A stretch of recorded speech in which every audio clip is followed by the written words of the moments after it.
मोदी ने उत्तर प्रदेश को दिया तोहफा। प्रधानमंत्री आवास योजना ग्रामीण के तहत लाभार्थियों को दी आर्थिक मदद। सीएम योगी ने किया ऑनलाइन प्रतिभाग।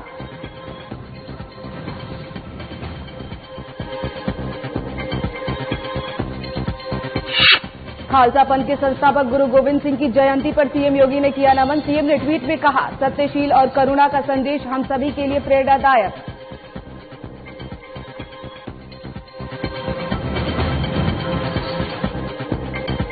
आगरा में 22 जनवरी को किया जाएगा टीकाकरण। 25 बूथों पर 3700 स्वास्थ्य कर्मचारियों को लगाया जाएगा टीका। टीकाकरण में वंचित कर्मचारियों को भी किया जाएगा शामिल।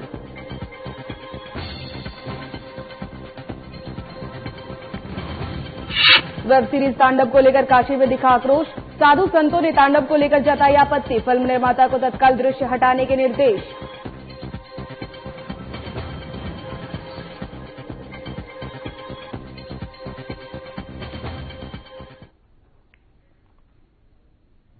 चलिए बुलेटिन की शुरुआत करते हैं। प्रधानमंत्री नरेंद्र मोदी आज उत्तर प्रदेश को बड़ा तोहफा दिया है। प्रधानमंत्री आवास योजना ग्रामीण के तहत करीब 6 लाख लाभार्थियों को आर्थिक मदद दी गई और केंद्र सरकार द्वारा सबको आवास देने का लक्ष्य है, जिसके तहत प्रधानमंत्री आवास योजना की शुरुआत हुई। वहीं आंकड़ों के मुताबिक अभी तक 1.26 करोड़ घर बनाए भी जा चुके हैं। साथ ही लाभार्थियों को पहली और दूसरी किस्त का ऑनलाइन हस्तांतरित भी किया गया है। आपको बता दें, प्रदेश के 5 जिले चित्रकूट, बहराइच, वाराणसी, अयोध्या और बलरामपुर में सीएम योगी ऑनलाइन प्रतिभाग किया है। जीवन का बड़ा सपना पूरा हो रहा था, ये आपकी नजरों में मुझे दिखता था। आपकी ये खुशी, आपके जीवन में सुविधा भरे, यही मेरे लिए सबसे बड़ा आशीर्वाद होगा। और प्रधानमंत्री आवास योजना ग्रामीण के सभी लाभार्थियों को मैं एक बार बहुत बहुत बधाई देता हूं। आज के इस कार्यक्रम में उत्तर प्रदेश के राज्यपाल आनंदीबेन पटेल, कार्यक्रम में मेरे साथ जुड़ रहे हमारे कैबिनेट के सहयोगी श्रीमान नरेंद्र सिंह जी तोमर, उत्तर प्रदेश के यशस्वी मुख्यमंत्री श्री योगी आदित्यनाथ जी, उत्तर प्रदेश के ग्रामीण विकास मंत्री भाई महेंद्र सिंह, अलग अलग गांवों से जुड़े इन सभी लाभार्थी भाइयों बहनों, आज दशम गुरु श्री गुरु गोविंद सिंह जी का प्रकाश पर्व भी है। आदरणीय प्रधानमंत्री जी, प्रदेश की माननीय राज्यपाल श्रीमती आनंदीबेन पटेल जी, केंद्रीय ग्रामीण विकास मंत्री माननीय श्री नरेंद्र सिंह तोमर जी, उत्तर प्रदेश सरकार में ग्राम्य विकास मंत्री श्री राजेंद्र प्रताप सिंह उर्फ मोती सिंह जी, ग्राम्य विकास के राज्य मंत्री श्री आनंद स्वरूप शुक्ला जी, प्रदेश सरकार के मुख्य सचिव, अपर मुख्य सचिव ग्राम्य विकास और पंचायती राज, स्थानीय अधिकारीगण और प्रदेश के अलग अलग जनपदों से जुड़े हुए हमारे प्रदेश के सभी लाभार्थीगण, मैं आज के इस महत्वपूर्ण कार्यक्रम में आदरणीय प्रधानमंत्री जी का हृदय से स्वागत और अभिनंदन करता हूं। हम सब जानते हैं कि प्रधानमंत्री आवास योजना ग्रामीण घोषणा की थी और ये हमारा सौभाग्य है कि 20 नवंबर 2016 को उत्तर प्रदेश के आगरा में आदरणीय प्रधानमंत्री जी ने इस योजना का शुभारंभ भी किया था। देश के अंदर हर एक गरीब को सिर ढकने के लिए छत उपलब्ध हो सके, यह केवल एक कोरी कल्पना नहीं बल्कि एक हकीकत में देखने को मिले। और इस दिश से देश के अंदर जिस बड़े पैमाने पर गरीबों को आवास उपलब्ध कराने के लिए बिना भेदभाव के आवास उपलब्ध कराने की जो एक मुहिम प्रारंभ हुई। और इसी खबर पर ज्यादा जानकारी के लिए पत्रकार अपूर्व जायसवाल हमारे साथ जुड़ चुके हैं, तो उनसे ज्यादा जानकारी लेंगे। अपूर्व, आपसे ये जानना चाहेंगे कि पीएम मोदी ने प्रधानमंत्री आवास योजना के तहत उत्तर प्रदेश के लाभार्थियों को तोहफा दिया है, इसको लेकर के क्या कुछ अपडेट? देखिए अंजलि, जिस तरीके से प्रधानमंत्री काम कर रहे हैं देश हित में, लगातार उनके द्वारा बेरोजगारों के लिए, जो आश्रयहीन के लिए लगातार काम किया जा रहा है। प्रधानमंत्री आवास योजना के तहत लाभार्थियों को जो आवास दिए गए हैं, ये अपने आप में बड़ी चीज है। उत्तर प्रदेश के लिए विशेष रूप से आपको मैं बताऊं, जो लगातार काम कर रहे हैं, चाहे वो रोजगार सृजन की बात हो, चाहे वो आवास देने की बात हो, तमाम मुद्दों पर गंभीरता से उन्होंने ध्यान दिया और शायद इसी के चलते आगे आने वाले 2022 के चुनाव में उनको यहाँ पर लोकप्रियता के चलते दोबारा सरकार बनाने का भी अवसर मिल सकता है। अंजलि जी, आपसे ये भी जानना चाहेंगे कि केंद्र सरकार की मंशा है कि अपना घर सबका सपना ये पूरा हो।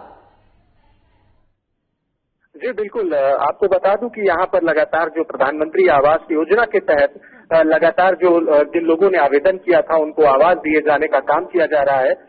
हर व्यक्ति का एक ये सपना होता है कि उनका स्वयं का एक आशियाना हो, उसको लेकर के गंभीरता से इस योजना को यहाँ पर लागू किया गया है और लगातार लाभार्थियों को इससे लाभान्वित किया जा रहा है। इसी क्रम में प्रधानमंत्री ने जो लाभार्थी हैं उनको, इस योजना के जो लाभार्थी हैं उनको यहाँ से प्रधानमंत्री आवास योजना के तहत आवास दिए हैं। जी, फिलहाल सरकार का ये कदम देख करके यही साबित होता है कि उनकी जो मंशा है वो साकार हो रहा है। बहुत बहुत शुक्रिया आपका तमाम जानकारी के लिए और हमारे साथ जुड़ने के लिए। चलिए खबरों में बढ़ते आगे। गोमती नगर विस्तार थाना क्षेत्र में पुलिस को दंगे की सूचना मिली, जिसके बाद एसीपी और इंस्पेक्टर अखिलेश चंद्र पांडे बड़ी संख्या में पुलिस बल के साथ सक्रियता दिखाई है। आपको बता दें, दंगा नियंत्रण मार्ग ड्रिल में गोमती नगर विस्तार पुलिस सफल हुई है और साथ ही साथ पुलिस बल के साथ फायर ब्रिगेड की गाड़ियां भी वहां पर दंगे नियंत्रण करने में मौजूद रही। तो आपको बता दें कि गोमती नगर विस्तार में दंगा हुआ और इसकी सूचना मिली पुलिस को, जिसके बाद एसीपी और इंस्पेक्टर ने समय पर पहुंचकर भारी संख्या में और दंगे को नियंत्रण में लिया है। साथ ही आपको बता दें कि दंगा नियंत्रण करने में पुलिस की सफलता भी हासिल हुई है पुलिस को, और साथ ही बहुत भारी संख्या में पुलिस बल वहां पर तैनाती और पुलिस को सफलता मिली है। साथ ही आपको बता दें कि गोमती नगर विस्तार पुलिस थाना क्षेत्र में जो पुलिस है वो पहले से ही तैयारी में जुटे हुए थे, क्योंकि उनको पहले से ही ये सूचना मिल गई थी कि गोमती नगर विस्तार में दंगा होने वाला है।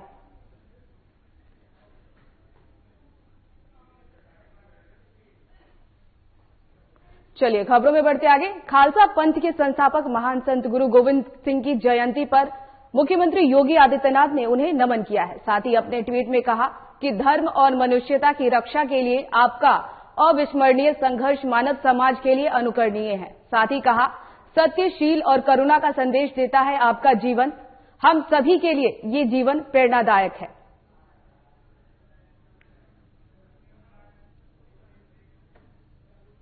खबरों में बढ़ते आगे।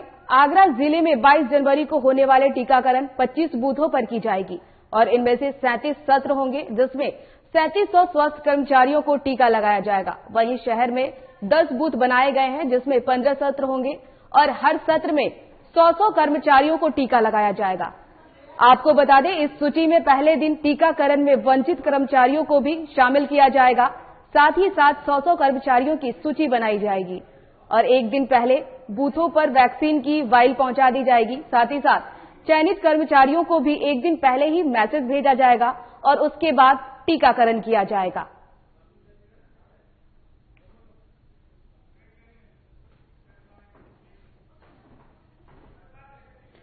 फिलहाल वक्त एक छोटे से ब्रेक का, जल्द होंगे हाजिर।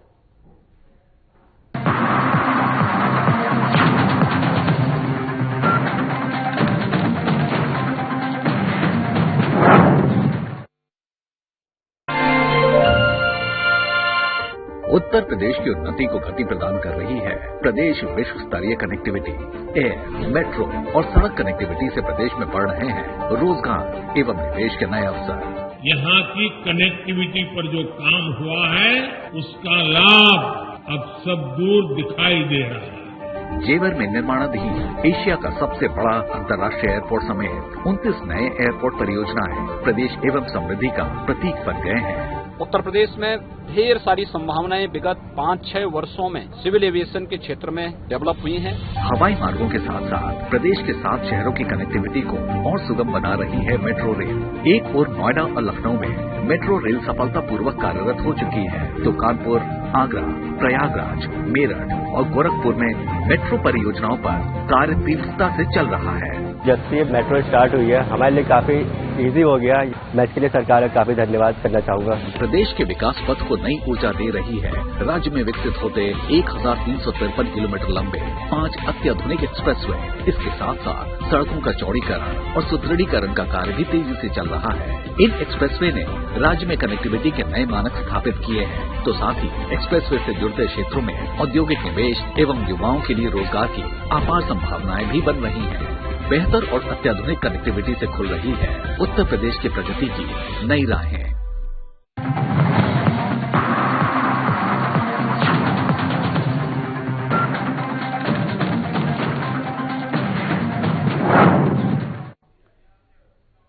ब्रेक के बाद एक बार फिर से आप सभी का स्वागत है। चलिए खबरों में बढ़ते आगे। सीएम योगी ने संस्थापक 10वें सिख गुरु गोविंद सिंह की जयंती पर प्रदेशवासियों को हार्दिक शुभकामनाएं दी हैं और बधाई संदेश में मुख्यमंत्री ने कहा है कि गुरु गोविंद सिंह जी के समाज को सत्य, न्याय, धर्म और भलाई हेतु प्रेरित किया है। साथ ही कहा, गुरु गोविंद सिंह जी ने जुल्म, अन्याय, अत्याचार के विरुद्ध आगे बढ़कर नेतृत्व प्रदान किया है। गुरुजी ने समाज के उपेक्षित वर्ग के लोगों को समाज की मुख्य धारा में सम्मिलित कर सामाजिक समरसता को वातावरण बनाने का अनुपम उदाहरण प्रस्तुत किया है।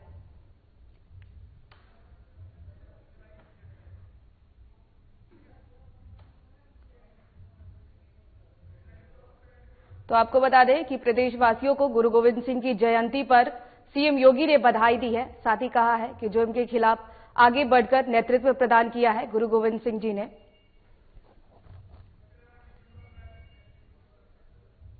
तो वहीं गुरु गोविंद सिंह जी के जयंती पर सीएम ने प्रदेशवासियों को बधाई दी है। साथ ही कहा है कि जुर्म के विरुद्ध आगे बढ़कर नेतृत्व प्रदान करने का काम किया है गुरु गोविंद सिंह जी ने।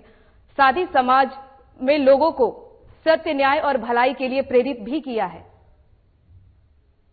साथ ही कहा कि भ्रष्टाचार के विरुद्ध आगे बढ़कर नेतृत्व किया और प्रदेशवासियों को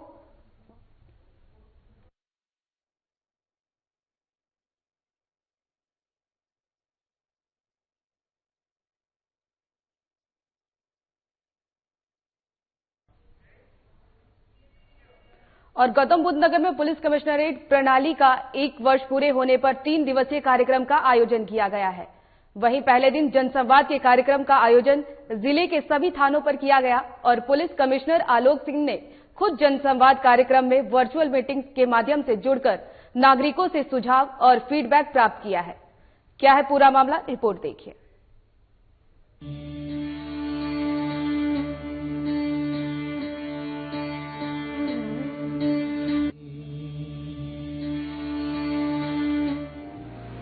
गौतम बुद्ध नगर के पुलिस कमिश्नरेट प्रणाली में 1 वर्ष पूरे होने पर 3 दिवसीय कार्यक्रम का आयोजन किया जा रहा है।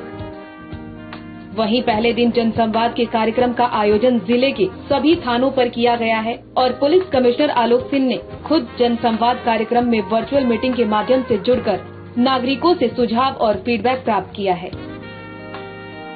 साथ ही आलोक सिंह ने कहा कि नागरिकों से मिला फीडबैक और सुझाव पुलिस व्यवस्था को सुदृढ़ करने में सहायक होगा।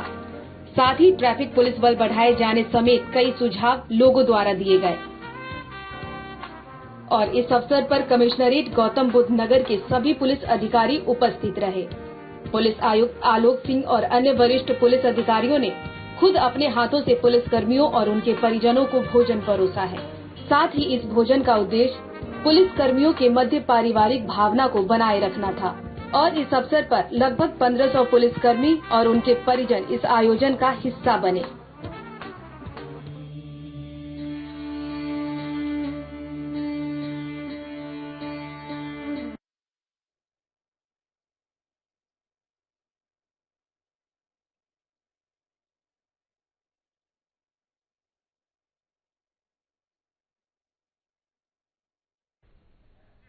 और इसी खबर पर ज्यादा बातचीत करने के लिए हमारे स्टूडियो में सपना चारण मैम मौजूद है, उनसे ज्यादा बातचीत करेंगे। सबसे पहले मैम आपसे ये मेरा सवाल रहेगा कि पुलिस कमिश्नरेट को पूरे 1 साल हो चुके हैं, इस पर क्या कुछ कहेंगी आप? हाँ, सही कहा बॉबी आपने, कमिश्नरेट को पूरा 1 वर्ष हो गया है। उत्तर प्रदेश में इससे पहले कभी भी कमिश्नरेट नहीं लगी है। ऐसा पहली बार हुआ 2020 जनवरी में। 13 जनवरी को कमिश्नरेट लागू की गई लखनऊ में और साथ ही साथ नोएडा में, जिसे पूरा 1 वर्ष हो गया है और वो पूरा वर्ष सक्सेसफुल रहा। जी, मैं आपसे ये भी जानना चाहूंगी कि कमिश्नरेट के बाद नोएडा में क्या कुछ बदलाव? बिल्कुल, बदलाव तो साफ तौर पे देखने को मिल रहे हैं बॉबी। बहुत सारे बदलाव आए हैं। पहले जो मैं सबसे पहले आपको समझाना चाहूंगी, बताना चाहूंगी हमारे व्यूअर्स को भी, जो कमिश्नरेट होता है आखिर ये होता क्या है। इससे पहले यहाँ पर एसएसपी हुआ करता था। एसएसपी के पास उतनी पावर नहीं होती थी जितनी एक कमिश्नर के पास होती है। ये एक नोएडा एक जिला है जिसमें कमिश्नर के पास पूरी पावर है, जो पहले सिर्फ डीएम के पास होती थी। डीएम अपनी पावर्स का इस्तेमाल करके किसी भी निर्णय को ले सकता था। अगर अभी मैं आपको मोटा मैं आपको बताना चाहूंगी, अगर जैसे कोई इमरजेंसी पड़ती है, किसी तरीके का अगर ऐसा माहौल बनता है, धारा 144 लगाने का अगर ऐसा माहौल बनता है, तो कमिश्नर के पास सीधा ये पावर होती है कि वो ऐसी धारा लगा सकते हैं। और इसके अलावा अगर ऐसा कोई भी इमरजेंसी होती है या कोई जमीन से जुड़ा हुआ विवाद होता है, तो उसपे कमिश्नर के पास कुछ खास ऐसी पावर्स होती है जो खुद वो सीधा डिसीजन ले सकते हैं। उन्हें कमिश्नरेट मंडल या फिर किसी शासन के आदेश की आवश्यकता नहीं पड़ती है बॉबी। मैम ये भी आपसे जानना चाहेंगे कि कमिश्नरेट के बाद नोएडा में महिलाएं कितनी सुरक्षित हैं? हाँ, बहुत सही सवाल किया बॉबी आपने महिलाओं की सुरक्षा को लेकर। नोएडा जो कि एनसीआर का पार्ट है, दिल्ली से जुड़ा हुआ है और उत्तर प्रदेश में अहम भूमिका है नोएडा की। बहुत सारी इंडस्ट्रीज हैं यहाँ पर, बड़े बड़े बिजनेसमैन हैं और बहुत सारे पॉलिटिशियंस भी यहाँ पर आते रहते हैं। मैं आपको बताना चाहूंगी पीएम जो कि नोएडा में, जब से उत्तर प्रदेश में बीजेपी की सरकार बनी है, प्रधानमंत्री भी उसके बाद से 2 बार यहाँ पर आए हैं नोएडा में। और इसके अलावा मुख्यमंत्री योगी आदित्यनाथ यहाँ पर आते रहते हैं। हालांकि 23-24 तारीख को एक बार फिर से उनके आने का एक है कि यूपी डे है 24 जनवरी को। जैसे जी सपना मैम आपसे भी बातचीत करेंगे और इसी खबर पे ज्यादा बातचीत करने के लिए कमिश्नर आलोक सिंह जी हमारे साथ जुड़ चुके हैं, तो उनसे बातचीत कर लेते हैं। सर बहुत बहुत स्वागत आपका 7+ पे। धन्यवाद सर, सबसे पहले आपको बहुत बहुत बधाई। पुलिस कमिश्नरेट को 1 साल पूरे हो चुके हैं, इसके लिए आपका बहुत बहुत धन्यवाद। और मैं भी मीडिया को भी आपके माध्यम से अपना धन्यवाद देना चाहूंगा कि जिसका इतना सहयोग रहा और एक बहुत ही सकारात्मक एक माहौल यहाँ पर सृजित हम लोग कर पाए। जी सर, आपसे मेरा पहला सवाल है कि जब से नोएडा में कमिश्नरेट आए हैं तब से आप ही हैं, तो आपका क्या कुछ अनुभव सर बताएं।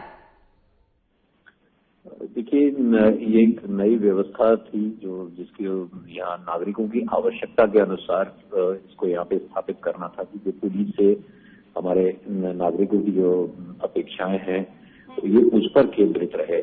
और ये पुलिसिंग पिछले वर्ष जनवरी में यहाँ पर स्थापित की गई और जैसे ही स्थापना का प्रोसेस चल रहा था उसी बीच महामारी कोविड-19 के रूप में एक बड़े चैलेंज के रूप में उभरी। और इस पैंडेमिक में पुलिस ने एक बिल्कुल ही अपना ऐसा नया चेहरा, अपनी एक नई इमेज प्रस्तुत की जो मानवीय संवेदनाओं से भरपूर थी। और हर स्थिति में जो सिविक एडमिनिस्ट्रेशन है, मेडिकल एडमिनिस्ट्रेशन है, इन सबको जो फैसिलिटीज डेवलप करनी थी पैंडेमिक से लड़ने के लिए, चाहे वो इंफ्रास्ट्रक्चर डेवलप करने की जरूरत हो या फूड डिस्ट्रीब्यूशन करने की आवश्यकता हो या ऐसे माइग्रेंट लेबर जिनको यहाँ से अपने अपने घरों की तरफ जाना था, उनको एक बहुत ही प्रोफेशनल तरीके से घरों तक भेजा। तो अपने आप में ये एक बहुत बड़ा चैलेंज था और पिछले 1 वर्ष ये कार्य करते हुए मुझे बहुत ही अच्छा लगा है, मेरी पूरी टीम को बहुत अच्छा लगा है।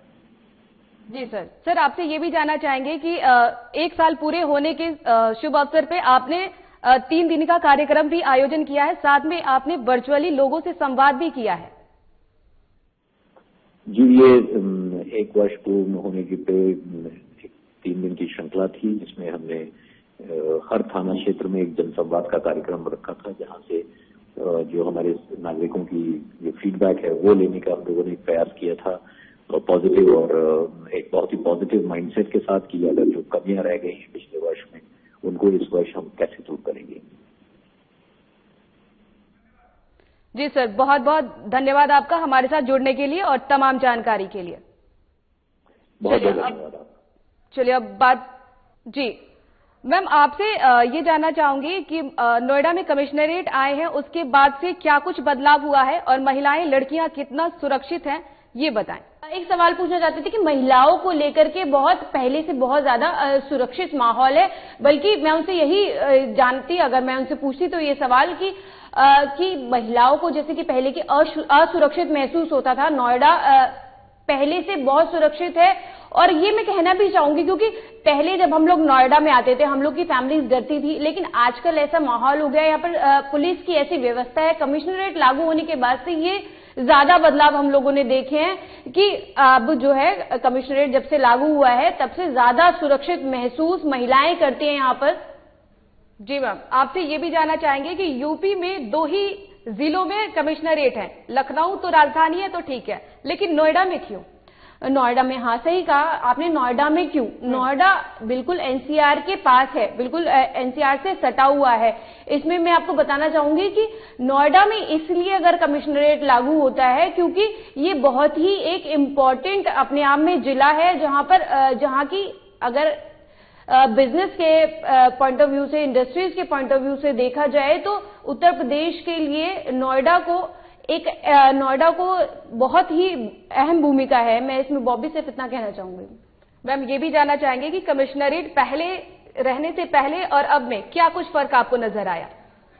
बॉबी, पहले में और अब में ये डिफरेंस है कि पहले भी नोएडा में कार्य होते थे, लेकिन अभी जब कमिश्नरेट, जैसे कि मैं आपको पहले भी बताई थी, कमिश्नरेट में एक एडीजी लेवल के जो अधिकारी होते हैं, एडीजी स्तर के, जैसे कि आलोक सिंह जी हैं, उन्होंने संभाला हुआ है, उन्होंने इतने अच्छे तरीके से यहाँ पर संभाला हुआ है नोएडा को। मैम इसी बीच रजनीश यादव हमारे साथ जुड़ चुके हैं, एडवोकेट हैं, तो आप उनसे कुछ सवाल करना चाहेंगी?